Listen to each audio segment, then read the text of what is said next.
Voilà, bonjour à toutes, bonjour à tous, bienvenue à l'Académie pour cette séance du Collège Belgique. En fait, comme vous l'aurez peut-être deviné si vous avez regardé le programme, la première d'une série en fait de 4 séances. Donc je ne sais pas si dans le Collège Belgique on inaugure, mais un petit peu quand même, pour 2 ou 3 raisons.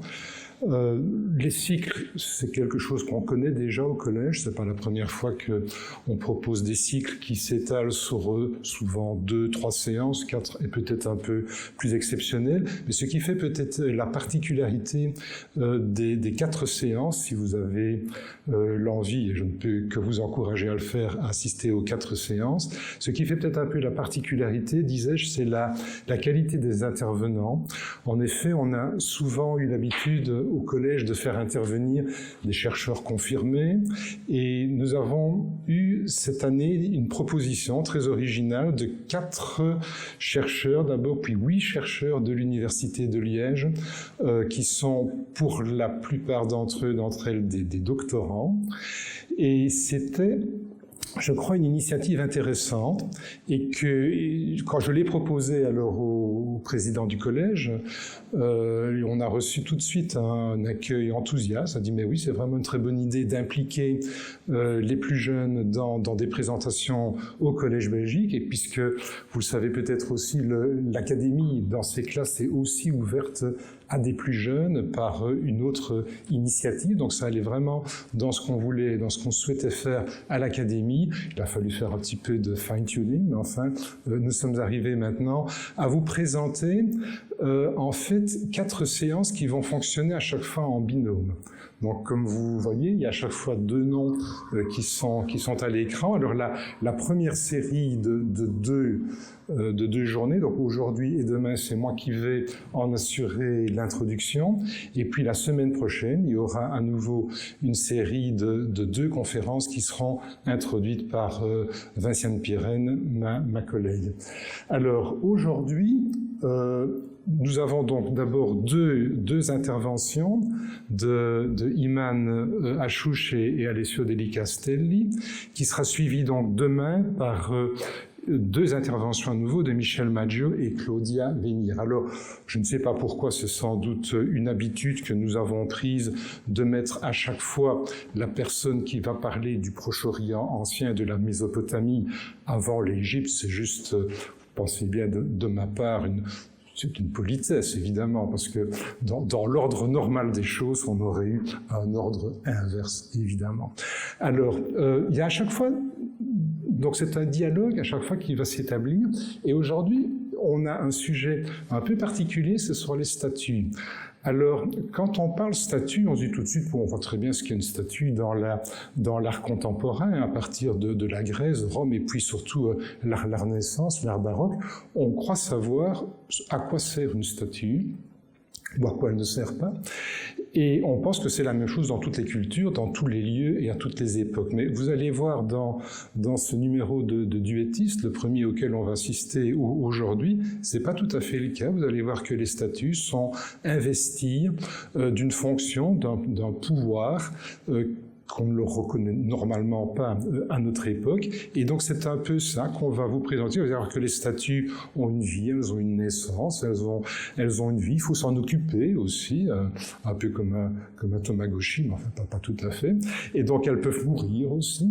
Et donc c'est un peu ça, cette incarnation qu'il y a dans les statues, c'est ça qui fait le sujet de la conférence, de la double conférence aujourd'hui. Et pour demain, vous verrez bien. Je vous introduirai le sujet demain, donc je ne vais pas spoiler trop, et je vais sans tarder donner la parole. Alors je ne sais pas s'ils vont vraiment intervenir l'un et puis l'autre, ou bien si ça va être... Voilà. Donc je vous demande d'accueillir très chaleureusement Alessio et Iman pour leur numéro d'aujourd'hui. Voilà.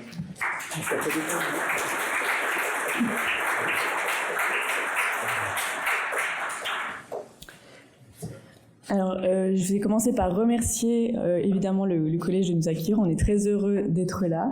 Et je remercie chaleureusement Jean Winant pour la confiance, parce que comme il vous l'explique, c'est un peu une proposition nouvelle et on est très heureux et heureuse d'être là. Et on remercie également Vinciane Pirenne qui s'est plutôt occupée des 2 conférences suivantes. Mais voilà, on est très heureux de la confiance qu'il nous accorde. Et je laisse tout de suite la parole à Alessio pour la première partie. Merci.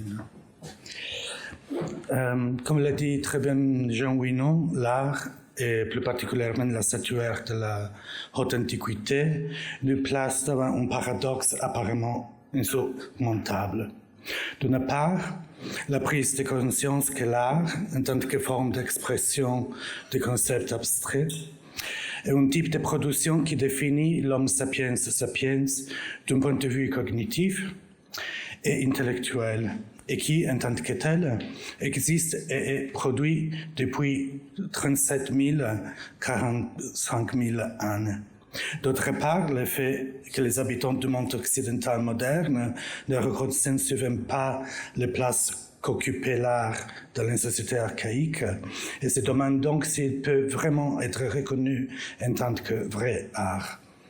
Dans notre société contemporaine, l'art occupe une place marginale, pour ne pas dire qu'il n'est complètement évincé. Cela en fait un objet qui vit de manière autonome dans des lieux spécifiquement affectés, comme les musées, les galeries, etc., comme des objets purement esthétiques, dont la finalité est le plaisir désintéressé, comme il a dit Kant, et dont le contenu est la beauté. En revanche, l'œuvre d'art antique était au centre de la société qui la produisait, et elle était l'une des produits fondamentaux. En Égypte, par exemple, le département administratif qui contrôlait tous les travaux du roi était, de premier temps, l'une des plus importantes et était liée à la figure du vizir, représentant de l'organe exécutif du gouvernement. En tant que tel, l'art a joué un rôle actif dans la vie économique, politique et religieuse du peuple. C'est ce rôle actif de l'œuvre d'art qui s'oppose le plus à la conception esthétique de l'œuvre d'art et qui pose les plus grands problèmes de définition, de jugement formel et moral et de compréhension de l'art antique.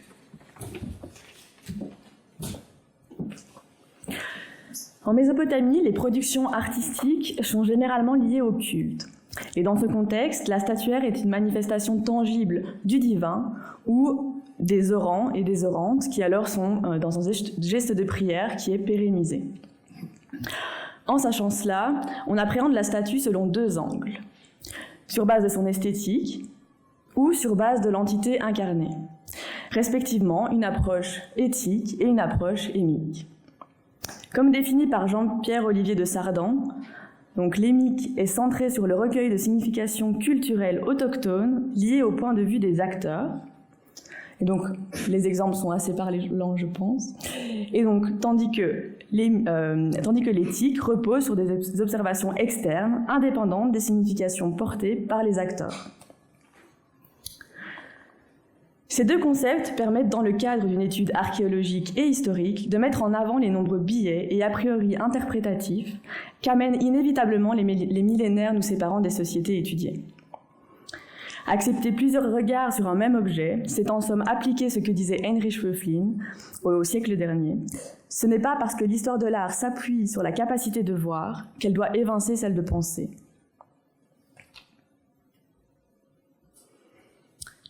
Pour définir cette conception différente de l'œuvre d'art, l'anthropologie utilise aujourd'hui le concept d'agentivité, donc agency en anglais. L'agentivité donne à l'œuvre d'art un rôle d'acteur parmi les acteurs, au sein du triangle de sa production qui comprend le client, l'artiste et le public. Ce concept d'agentivité a pour but de reproportionner la hiérarchie des relations qui existent entre les personnes et les objets qui définissent le phénomène de l'art. Surtout, il remet à l'échelle, au moins potentiellement, l'approche esthétique et sémantique de l'art qui repose sur la tyrannie du regard et des facultés cognitives du spectateur et trouve son expression la plus recherchée dans la critique de l'art.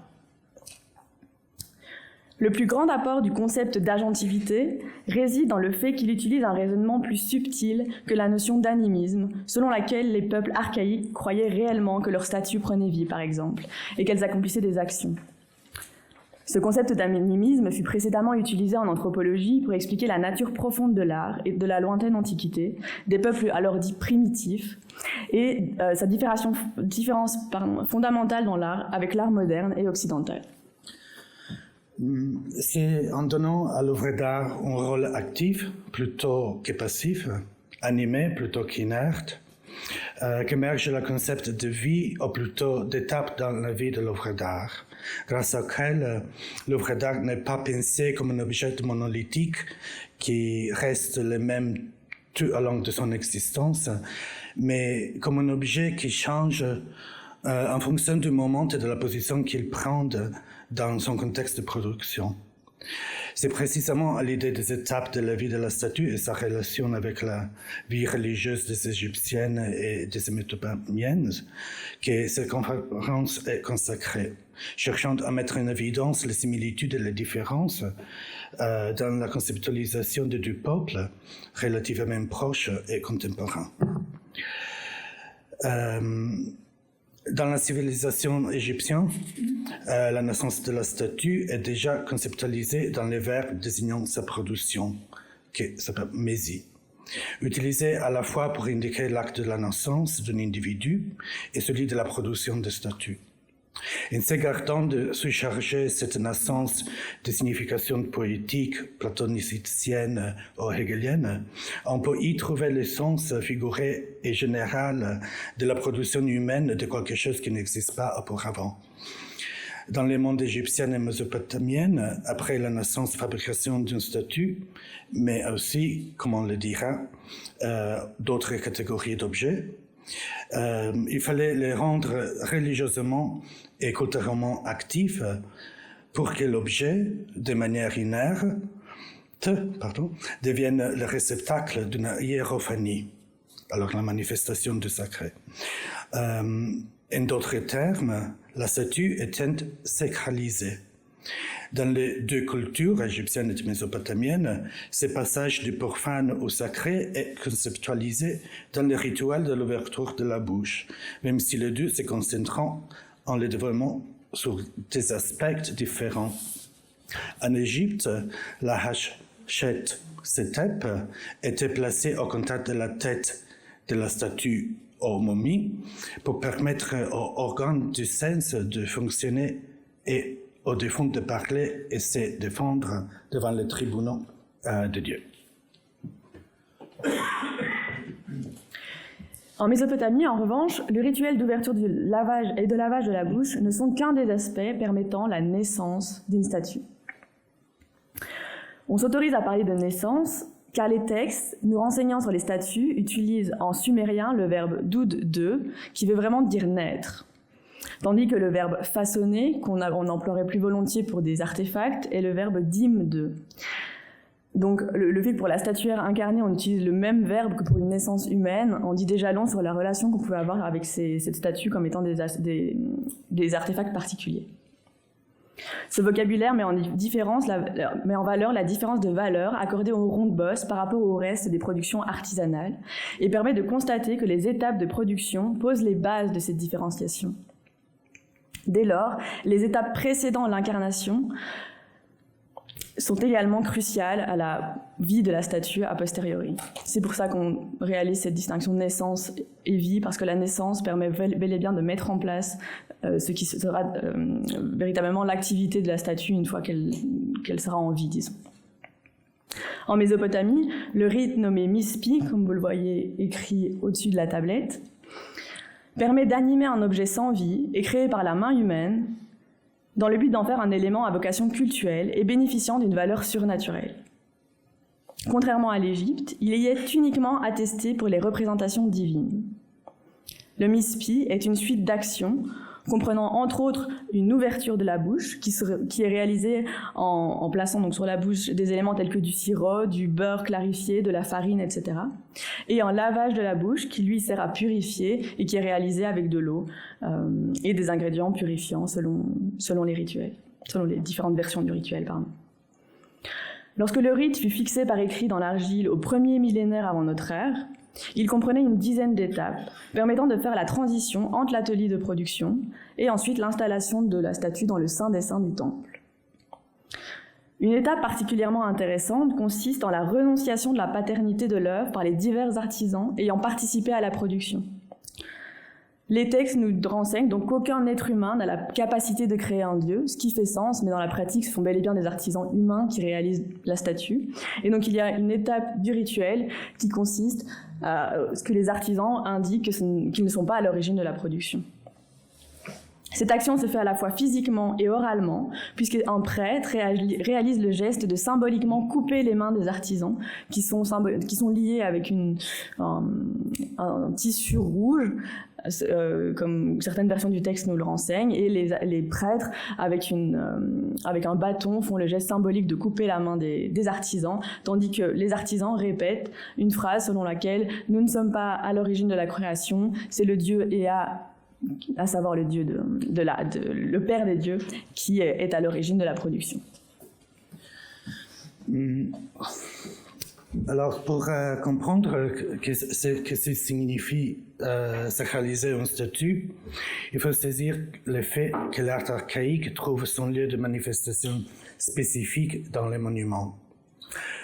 L'espace et les temps ne sont plus uniformes et des preuves de sens, ils sont qualifiés ou sacralisés. Dans l'espace que nous appelons monument, 4 types d'expressions de concepts abstraits entrant en contact: l'architecture, la sculpture, l'écriture et le rituel, dont aucune ne peut exister sans les autres de manière totalement indépendante, bien que chacun conserve sa forme spécifique qui sert à communiquer une partie du sens extrêmement complexe. Nous avons l'habitude de penser au contexte sacré monumental en termes de mégalithisme et de masse, en particulier pour les civilisations telles que l'Égypte et la Mésopotamie antique. Nous nous tempérions cependant si nous confondions ce mégalithisme avec l'essence même du sacré. Le sacré est par nature inconstante et fragile. Il repose sur une hiérophanie qui se manifeste dans des objets naturels et artificiels, laquelle risquait toujours de redevenir de simples objets inertes, si les relations propres à l'univers monumental sont interrompues. Le rituel de l'ouverture de la bouche souligne cette séparation d'un objet de la masse des objets qui composent la vie quotidienne. En Égypte, le rituel de l'ouverture de la bouche est connu depuis son histoire la plus ancienne.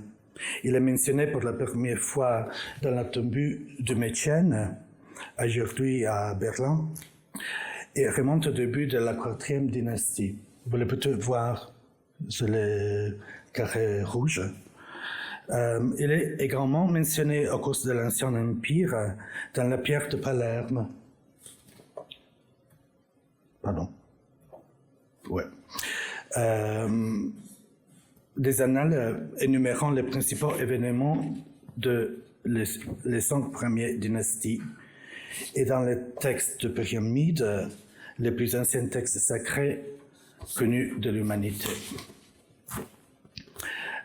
Pour cette période très ancienne de l'histoire égyptienne, il n'est pas possible d'offrir d'informations plus précises sur le contenu du rituel, mais seulement d'indiquer son existence.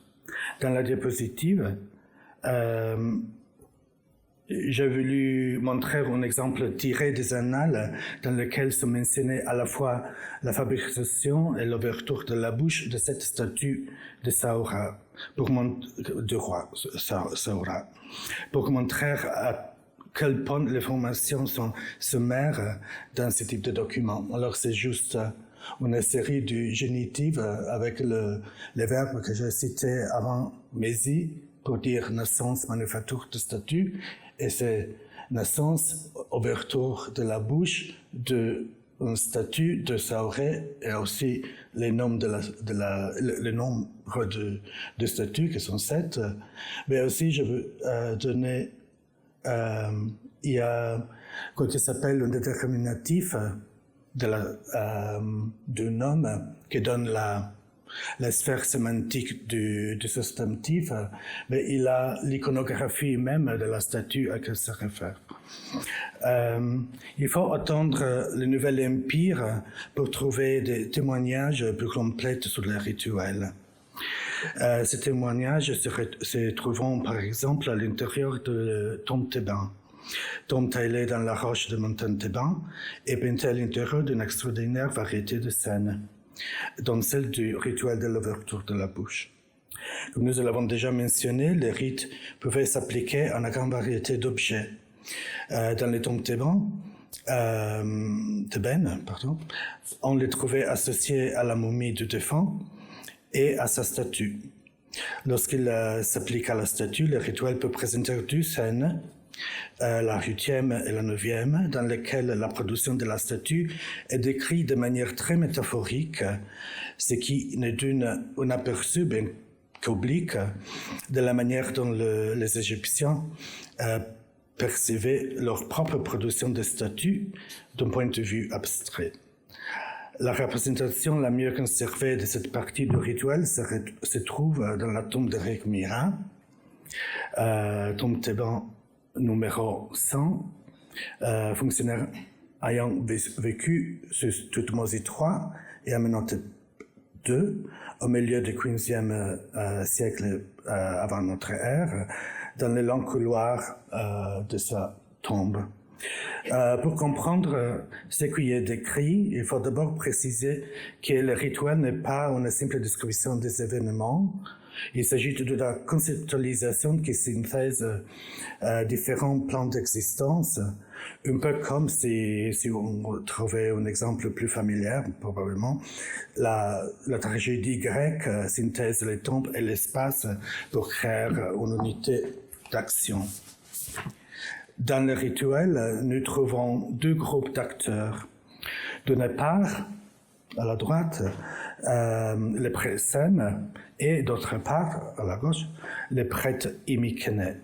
Les prêtres sèmes assument son rôle, mais représentent son rôle de prêtre, mais représentent en même temps les fils du défunt et le sculpteur en chef, celui qui a la plus d'expérience et à qui incombe la partie la plus intellectuelle, interprétative et artistique de la production de la statue. D'un point de vue spécial, le rituel réunit l'espace de l'atelier du sculpteur et celui de la tombe. De même, il y a interprétation de différents moments. En effet, il est impossible d'imaginer que la production d'une statue a été réalisée après la mort d'un individu, dans la court intervalle entre son décès et la fermeture de son tombeau. Les préparatifs de l'enterrement se faisant bien avant la mort d'un individu, mais comme nous l'avons déjà mentionné, le but du rituel, de la religion et de l'art n'est pas de la représentation d'événements tels qu'ils se produisent dans la vie réelle, mais une synthèse de différents plans d'existence.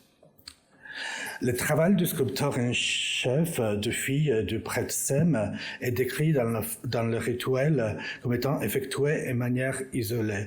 Ça, c'est utilisé pour le décrire le verbe djezer, qui est en égyptienne, c'est pour dire sacré et caché et isolé aussi. Le personnage s'habille d'une robe spéciale et se rend dans un espace isolé où, dit-on, il voit le défunt, désigné comme son propre père, sous toutes ses formes, et emprisonner cette image dans son grille afin qu'elle puisse être transposée sur le bloc par ses sculpteurs. Alors, ça, derrière interprétation, a suscité de débats dans les égyptologies, c'est pas très sûr. Une fois cela fait, il dit au prêtre Imikenet ce qu'il a trouvé. Il est reportant sur le bloc de pierre pour effectuer, en tant que tailleur de pierre, le travail plus techniquement manuel de la sculpture en pierre. La différence entre le travail du chef sculpteur et celui du tailleur de pierre est généralement soulignée par l'utilisation du langage et de l'écriture hiéroglyphique dans les rituels. Le langage utilisé pour désigner le sculpteur Preti Imi Kemet est plus habituel, tandis que celui utilisé pour le prêtre Sem a un autre niveau de sophistication. Ce type d'écriture, connu en égyptologie sous le nom de cryptographie, utilise les signes hiéroglyphiques par un jeu de substitution dont il est impossible, sans connaître le code et ou l'original, de retrouver le contenu du texte.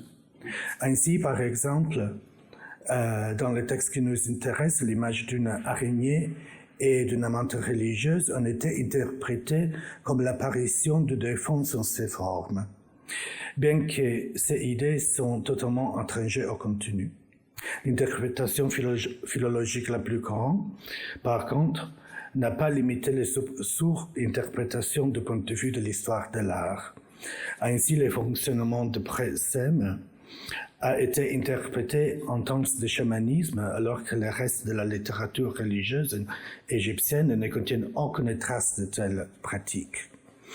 Une autre interprétation voit que le chef sculpteur a vu l'œuvre achevée dans les blocs de pierre, interprétée de la même manière que la conception plus néoplatonicienne de la sculpture de Michel-Ange.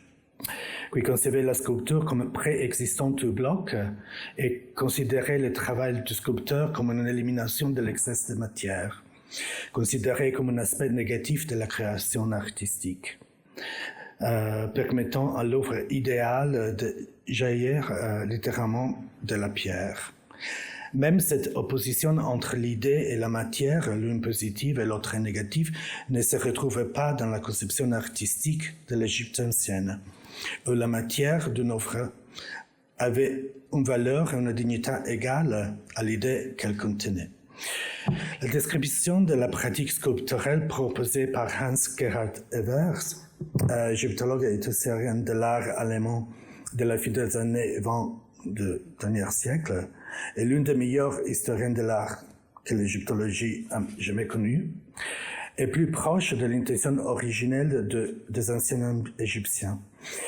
Il parle pour la sculpture en pierre de l'Égypte ancienne d'une rencontre égale entre un dessin et un modèle et la structure cristalline d'une pierre, qui se rencontrant sous diverses formes au niveau de la surface de la sculpture.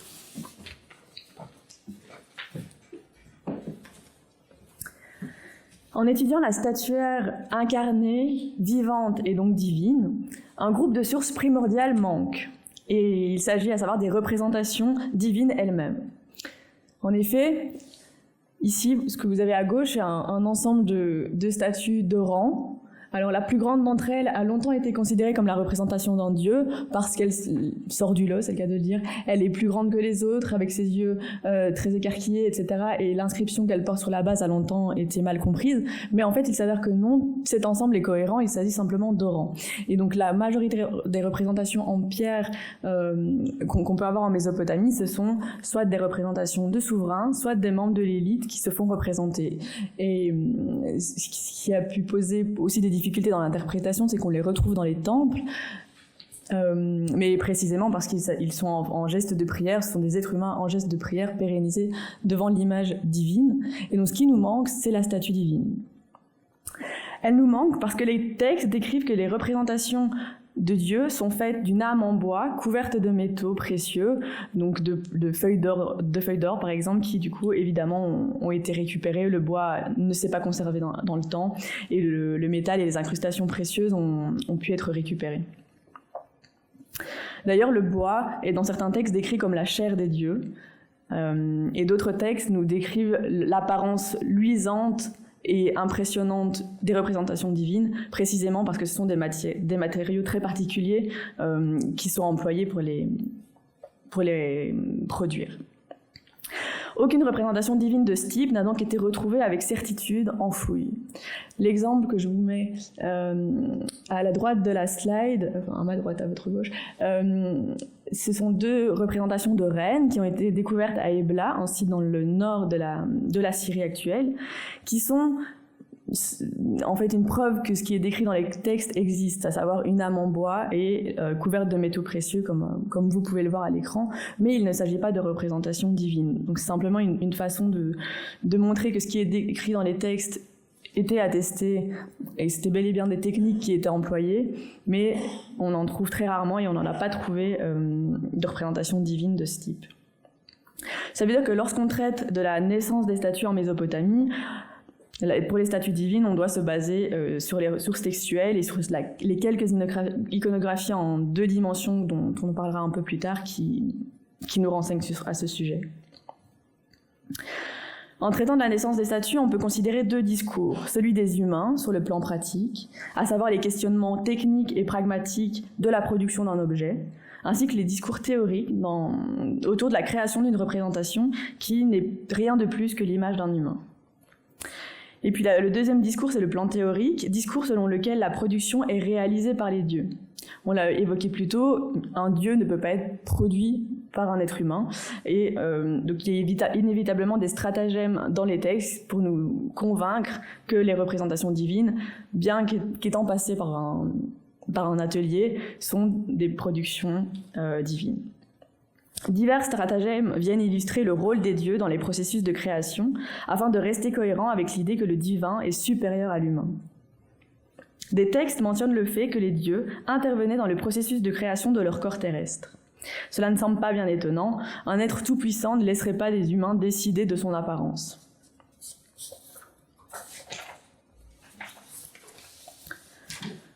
Nombre de textes évoquent qu'une volonté divine a présidé à la fabrication d'une statue.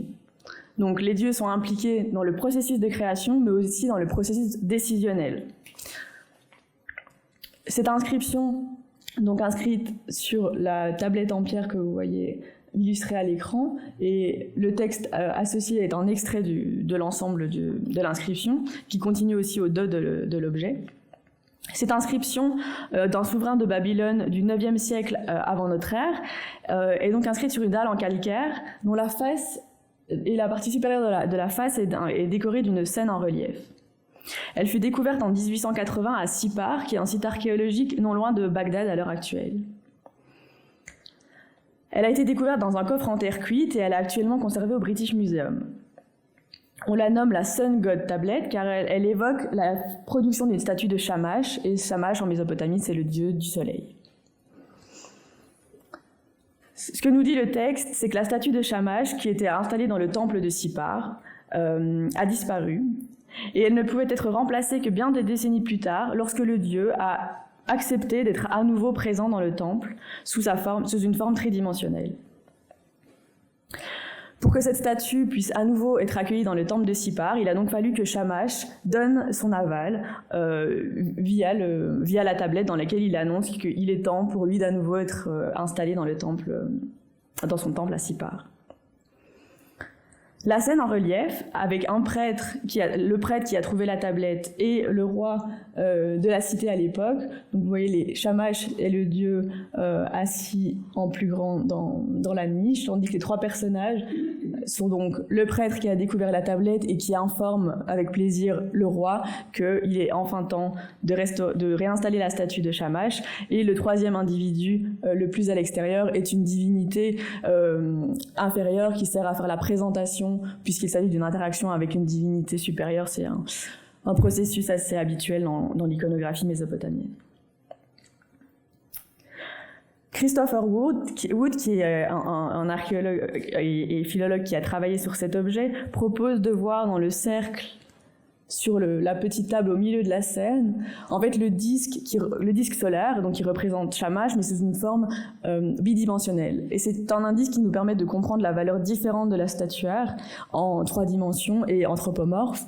Donc si Shamash refuse d'être représenté à Sipar sous la forme de sa statue, en revanche, il accepte d'être représenté sous la forme d'un disque, et donc d'une forme abstraite. Donc théoriquement, sans l'accord et les consignes fournies par une divinité, une représentation en 3D et anthropomorphe ne pouvait pas être produite. Ces consignes pouvaient également être cherchées via la divination. Plusieurs échanges épistolaires avec le pouvoir royal en témoignent. C'est une étude qui a été réalisée par Michael Guichard en 2019 et dans laquelle il constate que les dieux prenaient la parole et étaient considérés comme les premiers décideurs, même s'ils ne faisaient pas eux-mêmes la demande. Donc, avec l'exemple précédent, la Sun God Tablet, c'est Shamash qui à un moment se manifeste auprès du souverain et via intermédiaire d'un prêtre pour demander la réalisation de sa statue. Mais dans certains cas, les rois, via leur prêtre, pouvaient s'adresser aux dieux et demander s'il était temps de réaliser une statue et dans ce cas, de quel type. Dans les deux exemples que vous avez ici à l'écran, on voit donc le mot présage afin de pouvoir faire accomplir le travail, donc la réalisation de la statue. Et dans la lettre suivante, donc le roi demande à ce que les oracles soient pris afin de s'assurer que c'est le bon moment pour réaliser une statue et quelle forme elle doit prendre exactement. Si un programme de fabrication de statues était lancé sans réel soutien divin, alors l'entreprise prenait un risque de ne pas aboutir ou que la statue soit bel et bien produite, mais que la divinité décide de ne pas s'incarner dedans. Le deuxième cas que vous voyez ici témoigne de la pratique de produire des œuvres composites. Comme précisé précédemment, peu, voire pas de témoignages archéologiques de représentations divines composites ont été découverts. Par exemple, l'exemple que vous avez ici de fragments avec une proposition de reconstitution en bas, comme vous voyez, c'est très fragmentaire, ça a été découvert dans un contexte funéraire, donc l'interprétation qu'il s'agirait d'une représentation du dieu Hadad, donc le dieu de l'orage en Mésopotamie. Si c'est bel et bien le cas, ça pourrait être la première attestation archéologique d'une statue de dieu en métal, mais comme vous le constatez, on a très peu d'indices pour affirmer qu'il s'agit d'une représentation divine.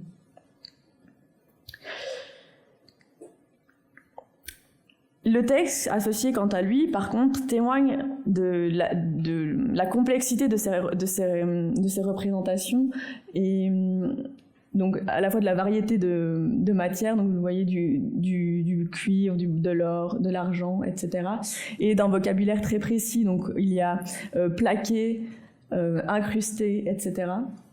Et tout ce vocabulaire, c'est un vocabulaire auquel le roi avait également accès, et donc il y a toute cette discussion entre le dieu est à l'origine de la commande, disons, de l'œuvre, mais par contre un discours très pratique sur le type de matériaux à utiliser et la forme que devait prendre l'objet à terme est entretenu avec le pouvoir royal. Des échanges épistolaires du premier millénaire qui ont été rassemblés quant à eux par Eiko Matsushima en 1993 témoignent de l'investissement du roi dans ce processus de création. Et donc ici encore, c'est un exemple de ce vocabulaire très précis qui peut être utilisé pour discuter de production de statues avec le pouvoir royal. Cet exemple, qui date du 7e siècle avant notre ère et qui est une lettre adressée à Acharadon, qui est un souverain d'Assyrie donc du 7e siècle, témoigne de la production de différents éléments assemblés en des représentations composites. Vous avez également au-dessus de la slide une remarquable coiffe en métal qui, elle, par contre, était très probablement associée à une représentation divine parce qu'elle porte 2 cornes, comme vous le voyez à l'avant, qui est le symbole divin par excellence en Mésopotamie. Elle a été acquise à Paris en 1937 par un collectionneur suisse et ensuite elle s'est retrouvée où elle est actuellement au Bible Lands Museum. Et elle devait être posée sur une tête d'un diamètre d'une 15aine de centimètres, donc un objet relativement de taille assez similaire à celle des orans qu'on a pu voir en pierre sur les premières slides. Relativement bien préservée, elle a conservé une petite perle incrustée dans un orifice que vous voyez à l'avant qui entoure les cornes, donc elle devait être incrustée en fait tout autour de petites perles en coquillage, donc encore une attestation de l'existence de ces statues composites.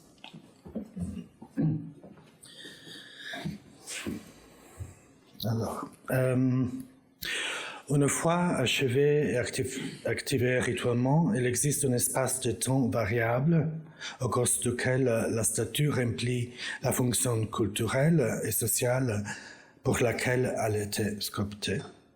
C'est au cours de cet intervalle que la coprésence et l'influence fondamentale des éléments constitutifs de l'appareil monumental se concrétisent.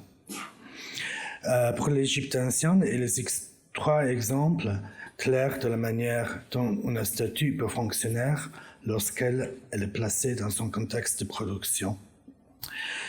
Le premier exemple provient de papyrus d'Abousir. Il s'agit d'une collection de papyrus administratifs trouvés à l'intérieur de pyramides de 2 rois et d'une reine de la 5e dynastie enterrés à Abousir, dans la nécropole memphite, qui s'appelle Raneref, Neferkarek et Kawes. Les papyrus relatant la vie administrative du temple, les relations avec les temples voisines, la nourriture apportée sur place et les cultes célébrés par le clergé du temple. À l'intérieur d'un temple funéraire de l'Ancien Empire, le point focal est situé dans les 5 niches qui sont là, que les Égyptiens appelaient des grottes, dans lesquelles étaient installées les statues du souverain. Aucun vestige archéologique de ce type de statue n'existe pendant les 500 ans de l'Ancien Empire. Un grand égyptologue du siècle dernier, Hermann Juncker, a émis l'hypothèse que ces statues étaient en métal et qui expliquerait leur totale absence dans le contexte archéologique, que c'est la même difficulté que l'on retrouvait en Mésopotamie. Un autre problème lié à ce type d'installation est le nombre total de statues installées. Or, dans les papyrus, le fait qu'il y a 5 niches suggère naturellement qu'il y a aussi 5 statues. Mais dans les papyrus d'Abousir qui sont là, seules 3 statues sont représentées. 1, 2, 3 avec le mot pour statue. D'une part, 3, c'est le chiffre utilisé par les Égyptiens pour indiquer un nom pluriel en général, composé de 3 éléments au plus. D'autre part, ces représentations de statues sont, comme on dit, dissimulées. C'est-à-dire que chacune est dessinée différemment, selon une iconographie spécifique, comme avant pour les annales, qui devra en principe refléter celle de la statue en question. Malgré ces difficultés liées aux lacunes de la documentation, les papyrus d'Abousir offrent une image vivante des actions, on pourrait dire, de la performance rituelle impliquant les statues royales. La première chose à observer à propos des rituels de statue royale est le fait qu'il n'avait pas lieu tous les jours du mois, mais un jour particulier, le jour qui introduit le mois lunaire entre le 17 et le 18 du mois. Nous sommes donc à nouveau dans un espace de temps qualifié qui a aussi sa correspondance dans le texte de la pyramide.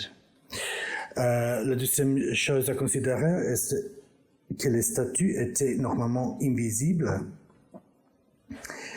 et que des portes en bois les protégeaient, formant les niches. L'acte même d'ouvrir les portes était investi d'un contenu rituel élevé. L'ensemble de documents permet de se faire une idée précise des actions qui s'est déroulées pour, autour et avec la statue. Les statues étaient principalement déshabillées, purifiées, habillées, coiffées et incensées. Elle entrait ainsi en contact avec l'agent, comme si elle était elle-même des agentes. Mais elle entrait aussi en contact avec des objets différents, qu'il s'agisse des statues rituelles ou d'autres statues, ou encore de formes d'art d'une autre nature, comme la musique. Il y a en fait la mention de le papier d'Abusir du flûtiste. Il a émis l'hypothèse qu'il y a aussi de performance musicale dans le rituel. Ceci introduit bien le deuxième document que je voudrais parler, qui illustre bien les limites et les préjugés qui se cachent derrière la notion d'animisme.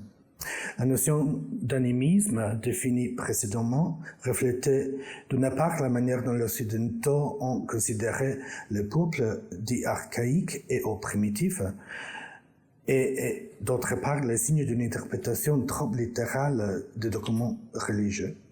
Le texte que je voudrais vous lire dans son intégralité provient d'une statue de fonctionnaire d'Amenhotep III, également appelé Amenhotep, aujourd'hui conservé à Oxford et traduit au début du siècle dernier par Alain Gardiner. Cette statue a été donnée comme en faveur du roi et placée dans la maison de Nib-Murray, nommée unie avec Ptah, que Sa Majesté a nouvellement fait pour son père, Ptah au sud de ce mur, dans sa terre cultivée à l'ouest de Het-Keptah. Au nom du prince héréditaire Etopar, trésorière du roi de Basse-Égypte, aimé du seigneur de deux terres, grand dans son rang et exalté dans sa fonction, magistrat à la tête de notable du roi, les yeux du roi de Haute-Égypte, les oreilles du roi de Basse-Égypte, connaissant bien les chemins du palais, la bouche qui donnait satisfaction dans le demeure royal, excellent dans l'écolotion, le véritable scribe du roi, bien aimé de lui, Amenhotep. Il dit: Sa Majesté m'a fait d'offrandes divines de ce qui était monté devant sa statue processionnelle dans sa maison unie à Ptah, qu'il a fait dans ces terres cultivées à l'ouest de Het-Keptah.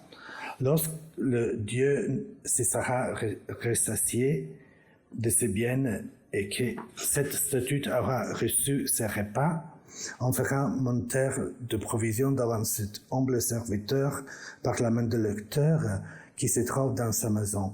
Et le prêtre Webb de leur fera l'offrande selon le rituel au cours de chaque journée.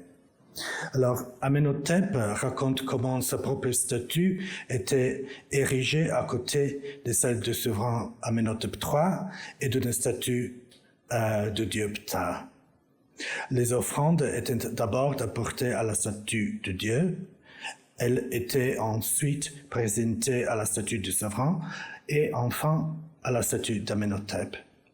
Il est logique de conclure, comme l'a déjà fait le premier commentateur, Alain Gardiner, que j'ai cité avant, que tous ces passages d'offrandes excluaient la possibilité que les Égyptiens pensaient que les statues se nourrissaient physiquement des offrandes qui leur étaient données.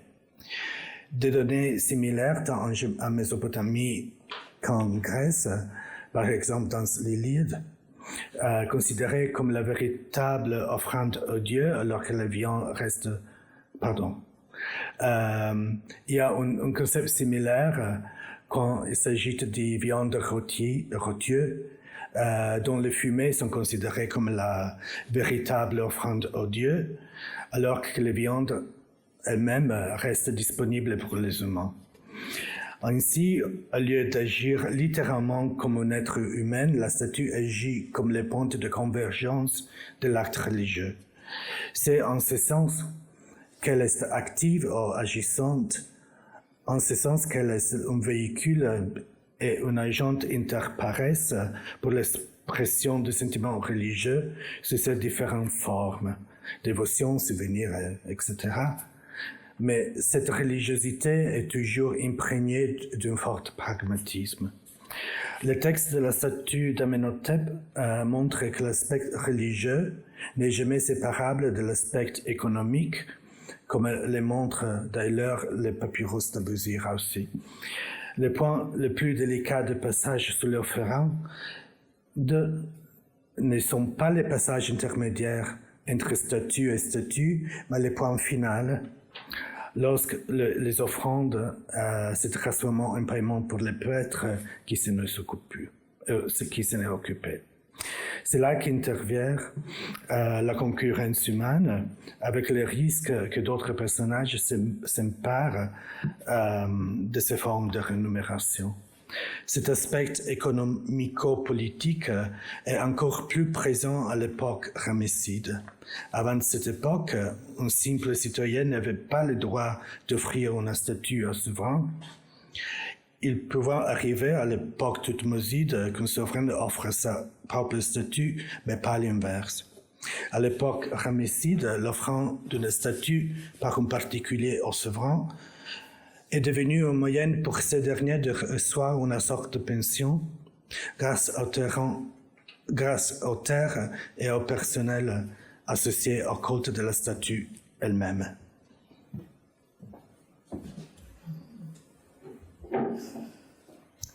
Il en va de même en Mésopotamie. Les différentes offrandes alimentaires étaient nombreuses et importantes. Source d'une riche iconographie en Mésopotamie, il existe des seaux cylindres, dont ici vous avez une empreinte, donc le déroulé d'un seau cylindre. Et il s'agit d'une scène de banquet, tout comme sur le vase de l'autre côté de l'écran, qui s'appelle donc le vase d'Uruk, en raison du site archéologique où il a été découvert, qui représente également des scènes de banquet. Sans pouvoir associer les pratiques représentées aux actions concrètement réalisées dans les temples, ces arrêts sur image permettent toutefois d'envisager que même dans le monde des images symboliques, on imaginait les dieux assis autour d'une table où on leur amenait des aliments et des boissons. Donc, comme on peut le voir sur le vase d'Uruk, qui est quand même très parlant, on a 3 registres avec donc en bas la nature et donc de l'eau, des végétaux et des animaux qui sont ensuite probablement la source en fait des offrandes qui sont portées dans le registre du milieu. Donc on a des porteurs d'offrandes avec différents types de contenants selon ce qu'ils contiennent justement. Et puis le registre du dessus, je ne sais pas si c'est exactement visible, mais on a des symboles divins et les offrandes qui y sont donc apportées, donc les animaux, les contenants, les vases, etc., qui sont donc à l'étape finale déposés auprès des divinités. Ce type d'objet permet d'envisager les aliments offerts aux dieux, puisque il y a une grande variété de différents types d'offrandes qui sont transportées et représentées.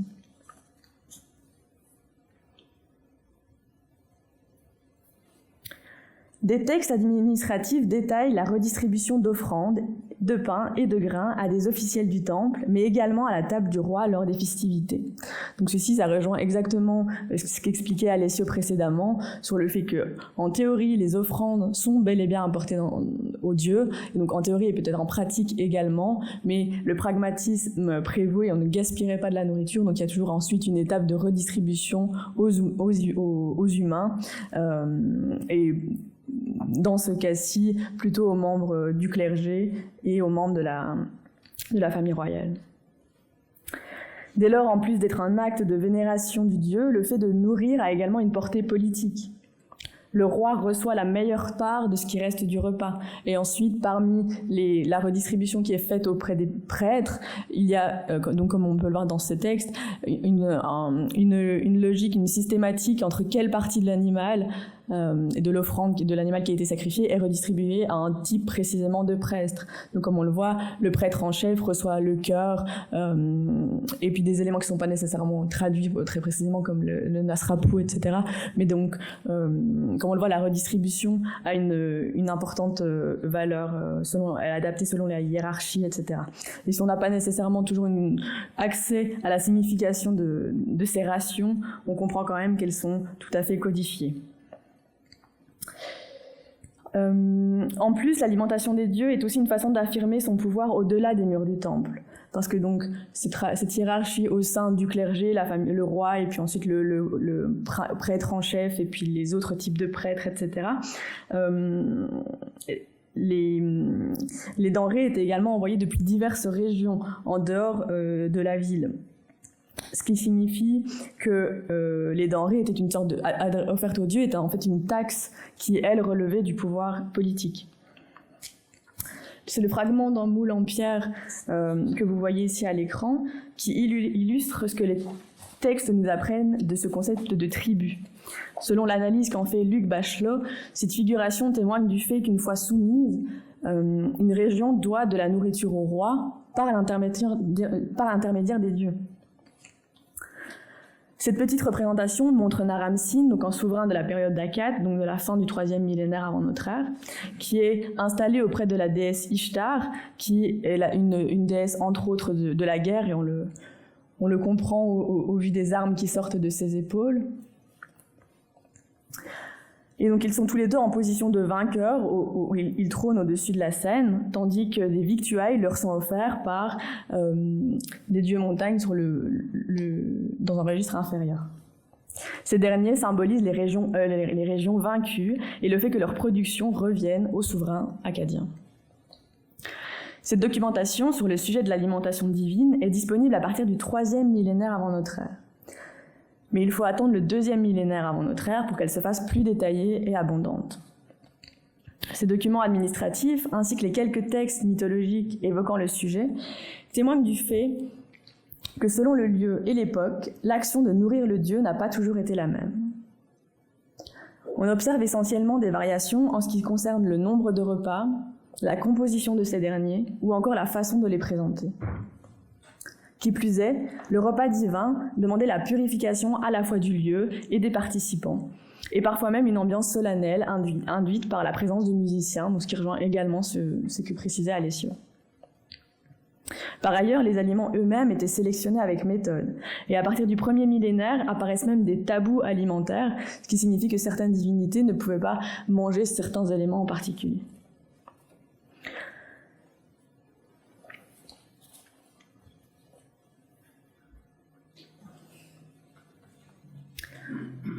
Cette porosité entre action pour les dieux et action pour les humains s'identifie également dans d'autres pratiques que les offrandes alimentaires. Par exemple, on vêt et on parle le dieu, on le lave. Initialement, c'est parfois complexe à concevoir selon la forme que prend la représentation. L'exemple qui est mis ici, donc la statue qui est conservée au British Museum, et à côté une proposition de reconstitution de la polychromie qui est basée sur une étude assez récente d'Astrid Noon, donc de 2020, qui est une étude très intéressante basée sur l'étude de pigments, donc une étude physico-chimique sur les statues qui permet de proposer les différents types de pigments, leur composition, etc. nous renseigne en fait que, bon, on le sait de plus en plus, mais la statue comme on la voit actuellement au British Museum n'a rien à voir avec la statue dans son état d'origine. Et donc, un texte qui nous renseigne sur le fait de vêtir une statue, lorsqu'on a la statue au British Museum à l'heure actuelle, on envisagerait volontiers de la vêtir et de couvrir la pierre. Mais quand on sait qu'elles étaient déjà vêtues, en fait, et parées via le médium de la polychromie, on peut se poser la question de est-ce que véritablement on couvre les pigments qui parfois peuvent être riches et précieux avec un vêtement supplémentaire. Et puis il y a aussi une question pratique. On a la description d'offrir des bijoux, des boucles d'oreilles par exemple, etc.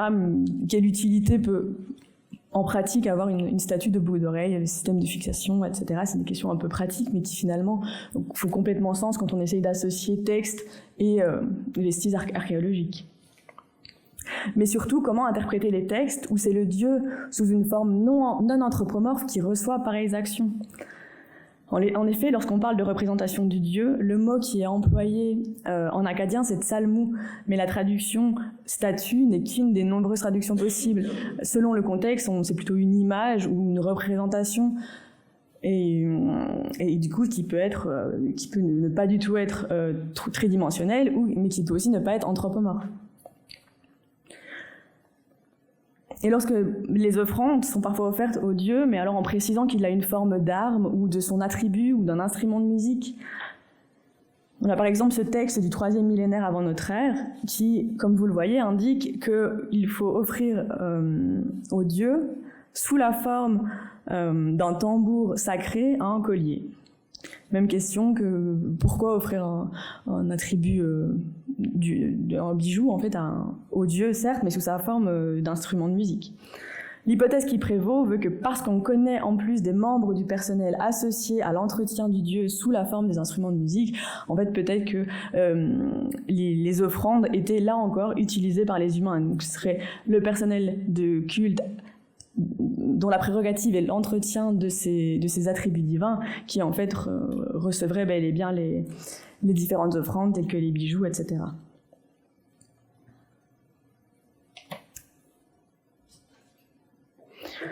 Puisqu'on ne considérait pas que les dieux consommaient véritablement les offrandes via le médium de leur statue, la pratique fut considérée comme un subterfuge. Mais je ne voudrais pas que ce soit la conclusion qui ressort de mon propos sur le fait que les offrandes n'étaient peut-être pas bel et bien considérées comme offertes bel et bien aux dieux, etc. Parce que les documents abordent le fait que le mispi, donc le rituel de lavage de la bouche évoqué un peu plus tôt, permet d'activer leur sens. Mark Linssen va toutefois jusqu'à parler de fiction lorsqu'il précise que l'on cachait la statue derrière une tenture pour dissimuler le fait qu'elle ne mangeait pas véritablement les aliments. Donc là également, ça rejoint ce que disait Alessio sur le fait que ce sont les fumées de la nourriture, etc., et que ce n'est pas une véritable consommation, bien entendu, mais est-ce que le fait de cacher la récupération des offrandes, est-ce qu'on peut aller jusqu'à parler de subterfuge ? Est-ce que ce n'était pas plutôt une habitude destinée à préserver l'image du dieu que l'on continuait à considérer comme vivant, qu'il mange réellement ou non, qu'il ait bel et bien besoin de bijoux ou non, etc. D'ailleurs, consommer de façon concrète les aliments relevait peut-être trop du comportement humain pour attribuer cette faculté à une divinité. Dès lors, le fait de retrouver les aliments intacts après la cérémonie du repas n'entrait probablement pas en opposition avec la perception que l'on se faisait des statues divines. Le cas d'une empreinte de seau, donc ici encore c'est le déroulé d'un seau cylindre que vous voyez au-dessus et ensuite le dessin du même seau pour que la scène soit mieux comprise. Donc c'est un seau de l'époque d'Akkad, là encore, donc de la fin du 3e millénaire. C'est une illustration heureuse de cette problématique. L'objet en question représente à la fois une déesse et sa statue. Elles sont en tout point similaires, mais on les différencie grâce à la petite taille de la seconde. Donc la statue, elle est à l'arrière, donc de plus petit format, et sur un piédestal. Donc on voit bien que c'est un objet installé dans le temple, tandis que face à elle, la divinité est là véritablement représentée comme au même niveau que les humains qui cohabitent avec elle dans la scène. Cela signifie que les statues divines, elles sont le dieu, mais elles ne suffisent pas à elles seules, puisque dans cette représentation bidimensionnelle, la statue cohabite avec la divinité du registre des humains. Si l'anthropomorphisme rend le dieu plus compréhensible et accessible, il ne faudrait toutefois pas contaminer ce dernier en le réduisant à l'égal des êtres humains. L'anthropologue Mary Douglas soulève ce point intéressant.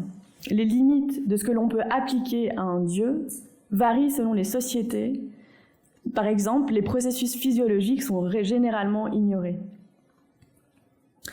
Michael Hundley, quant à lui, spécialiste de l'histoire de les religions, considère que ce problème des imperfections terrestres empiétant sur la perfection céleste était en partie solutionné par l'aménagement des lieux de culte.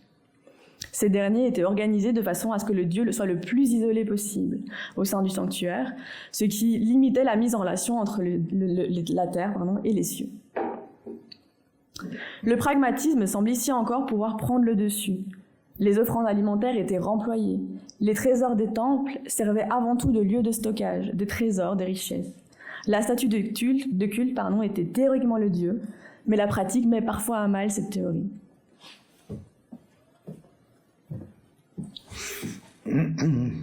Ce même pragmatisme peut être identifiable lorsqu'il arrive le moment où le statut termine de jouer son rôle dans la société, la religion, etc. Bien qu'issu d'un contexte religieux, on ne récupère les matières premières ou l'objet à part entière. Ainsi, l'Égypte et la Mésopotamie ont tous deux livré des artefacts ayant vécu une seconde vie, soit sous une nouvelle forme, soit après une forme d'usurpation. Lorsque les liens qui fondent le contexte monumental se dissolvent, la possibilité de la mort de la statue s'ouvre. Les statues et l'architecture redeviennent alors de matériaux inertes et pouvant être utilisés pour sculpter d'autres objets. Relativement tôt, au cours de l'Ancien Empire, les statues de souverains ont servi à sculpter des vases pour le temps privé, mais aussi des outils de travail tels que des marteaux, comme cet exemple d'une statue de Menkaura, qui est le bâtisseur de la troisième pyramide à Giza. Alors, il a coupé là, pour le prendre comme ça et utiliser comme un marteau.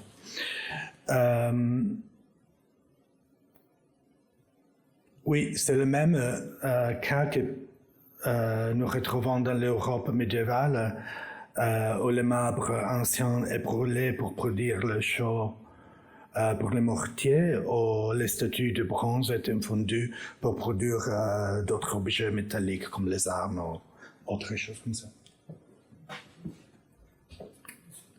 Les textes, principalement les annales des souverains du premier millénaire avant notre ère, renseignent des violences réalisées sur les statues des villes ennemies pillées. Donc les annales rassemblent les événements militaires et résument certaines des actions, et certaines d'entre elles évoquent des actions portées sur les statues. Donc le fait d'enregistrer par écrit semble témoigner de l'importance déjà des actions portées sur les statues.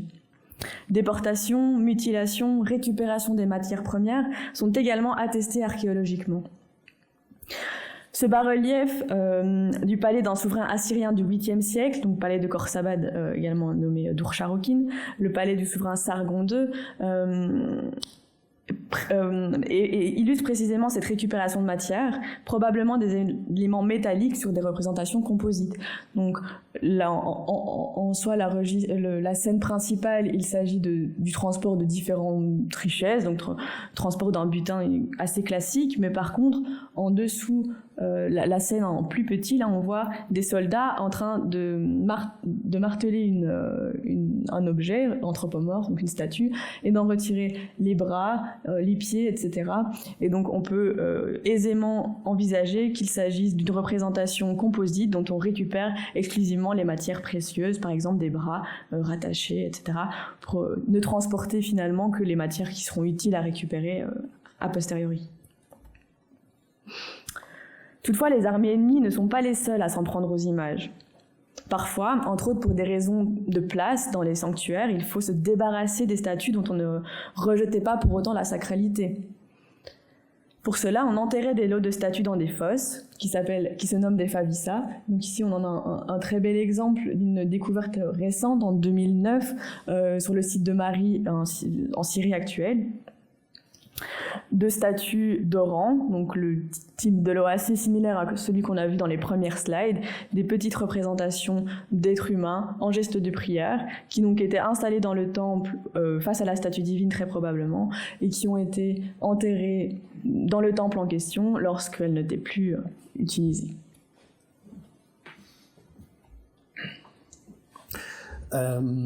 L'usurpation ou la réutilisation de statues a suscité nombreux débats, car il était considéré comme la preuve qu'il n'y avait pas en Égypte de considération pour l'œuvre d'art elle-même, comme c'est le cas dans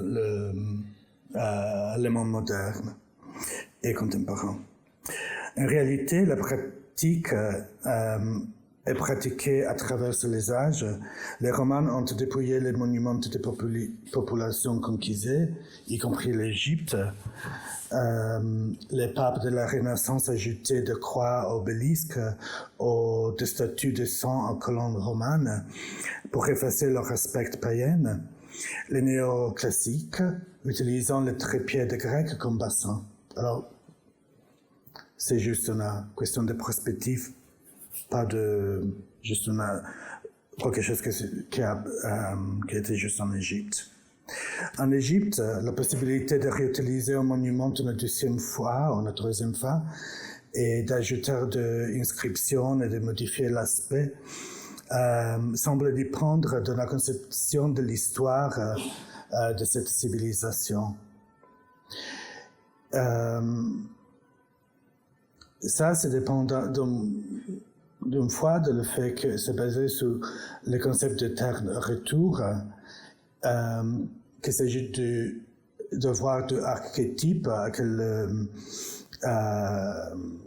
évoqués par l'expression en égyptien tepizep la première fois, et l'impossibilité d'atteindre la perfection représentée par la première fois dans l'histoire de toujours.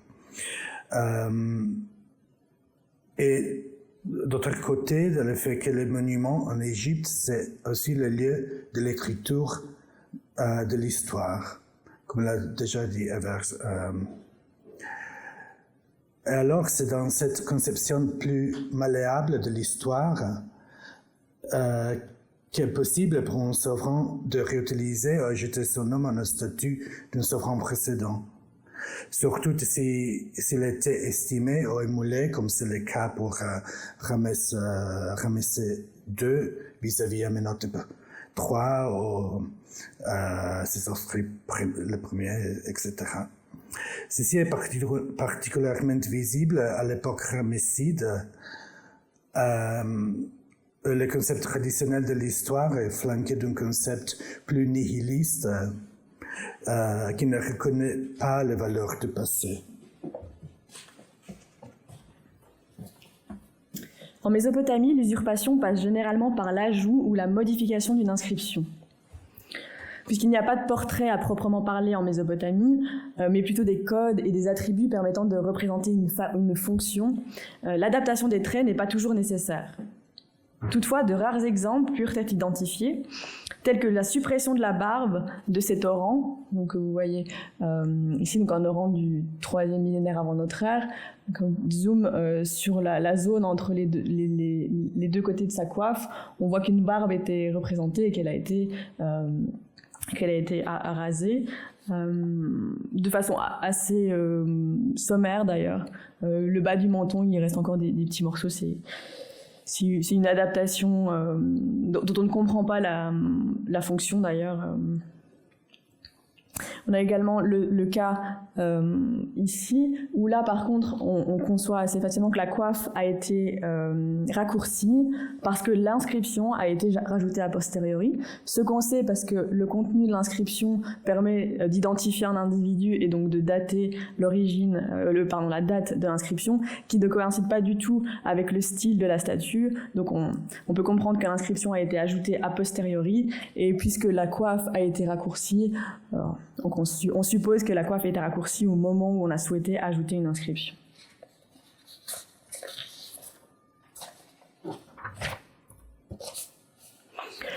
Lorsque l'objectif n'est pas de s'approprier complètement la statue en effaçant la mémoire de son passé, il s'agit de faire coexister sa nouvelle existence avec son identité passée.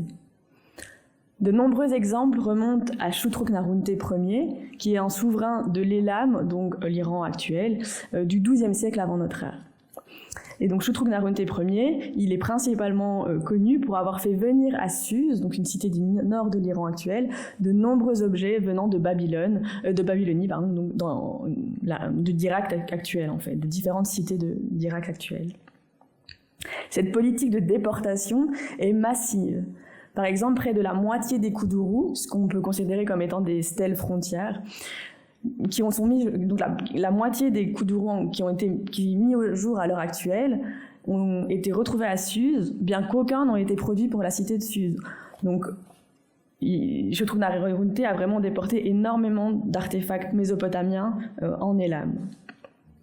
Quant aux statues, au moins 15 d'entre elles ont été découvertes à Suse et transportées depuis des villes babyloniennes, ce qu'on sait soit par le style, soit par l'inscription qui permet d'identifier un souverain babylonien. Et sur 7 d'entre elles, il reste des traces d'une inscription de Shutruk-Narunte Ier, donc ajoutée au moment où il les a fait venir à Suse, indiquant qu'il a récupéré ces représentations et les a dédiées à son dieu, assurée. Vous avez ici l'exemple d'une des plus complexes et mieux conservées de ces inscriptions, supportée par la statue SB47. Donc, l'inscription est sur les genoux de la statue que vous voyez là, qui est conservée, donc numéro SB47 conservé au Louvre, qui représente le souverain Manishtushu, donc un souverain bien connu de la période d'Akkad en Mésopotamie. Et donc le texte nous indique que la statue vient originellement d'Eshnunna, une cité qu'on connaît également, et donc à vol d'oiseau, il faut supposer, en plus c'était plus long que ça, à vol d'oiseau il y a 500 km entre Eshnunna en Irak et Suse en Elam. Donc vous imaginez l'effort fourni pour transporter ces statues. En conclusion, on constate que si l'Égypte et Mésopotamie antique sont volontiers considérées comme ayant une dynamique commune, surtout en termes de ritualisme, les variations sont pertinentes à étudier. Le cas de la statuaire est un point d'accès intéressant. Le corpus archéologique de base est déjà différent. Ensuite, si le rituel d'incarnation est attesté dans les deux cultures, comme on l'a vu, il varie en termes de réalisation et de cible. On peut encore relever que la production mésopotamienne était considérée comme tout à fait divine. Elle rejetait le rôle du sculpteur. Contrairement à l'Égypte, qui ne cherchait pas à effacer la main du sculpteur dans le processus de création. Dans les deux cas, il y a un besoin de rendre active rituellement, par contre. Et c'est le terme moderne d'agentivité qu'on a pu évoquer dans l'introduction. Rendre active, c'est également la rendre active dans son contexte monumental sacré. C'est également quelque chose de commun entre les deux sociétés. Les différences apparaissent en revanche dans la façon dont cela se met en place. Il est étonnant de voir que deux cultures à l'apparence si similaires peuvent conceptualiser sculpture et sculpteur de façon proche et différente à la fois. Je vous remercie.